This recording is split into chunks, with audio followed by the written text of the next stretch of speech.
Algumas histórias habitam sonhos, outras se escondem nas frestas da memória. Omori é as duas coisas: um mundo colorido que você pode explorar e um abismo que, se encarado de frente, revela uma verdade terrível. Hoje, vamos destrinchar toda a lore de Omori. Quem é Sunny, de onde vem Omori, o que aconteceu com a Mari e por que o jogo fala tanto sobre culpa, repreensão e perdão.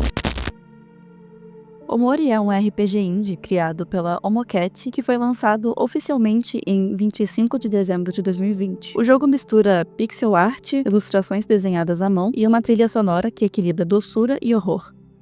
Em superfície, parece um jogo de aventura com amigos, piqueniques e monstros simpáticos. Mas sob essa camada vive um estudo brutal sobre depressão, dissociação e trauma. A narrativa de Omori se desenrola em dois níveis principais. O Headspace, que é meio que um mundo dos sonhos, que é colorido, bizarro, onde o Omori e seus amigos vivem aventuras. E temos o mundo real, que é a Faraway Town. E mais importante, os eventos que cercam a vida de Sunny. Além disso, tem o White Space, que é um quarto branco onde o Omori desperta. E o Black Space, que é uma fenda onde memórias traumáticas vazam pro sonho. Ou seja, o jogo constantemente alterna entre fantasia reconfortante e memória aterradora.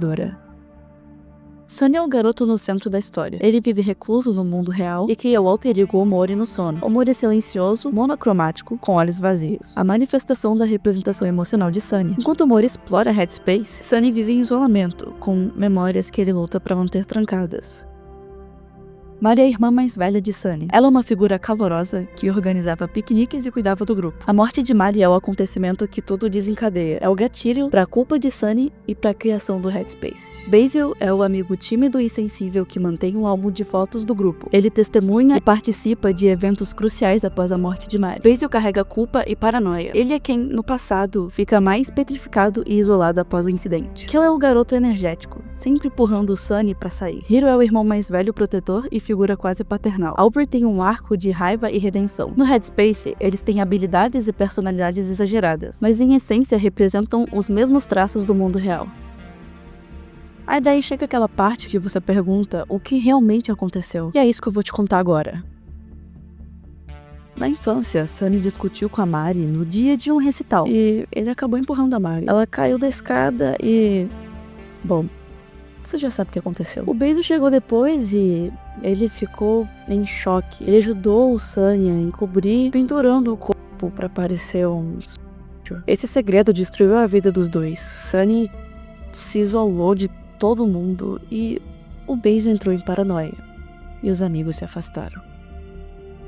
Como eu já tinha dito antes, o Omori é um alter ego que representa fuga, onde o Sunny se esconde para tentar reprimir as mágoas. O White Space é meio que uma dissociação e o Black Space é um trauma reprimido. O álbum de foto mostra as memórias corrompidas e a faca e a corda simbolizam tanto defesa quanto destruição. No final do jogo, o Sunny pode encarar a verdade ou fugir dela. A rota da aceitação mostra ele confessando o que fez e a rota da fuga mostra o Omori tomando o controle, levando o Sunny pro desespero completo.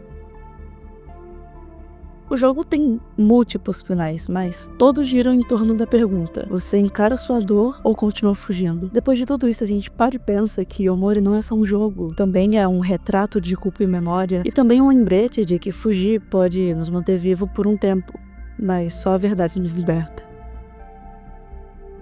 E esse foi o vídeo. Eu espero que vocês tenham gostado, e se gostaram, se inscreva no canal aí. Deixa o like pra ajudar. É isso. E eu fui.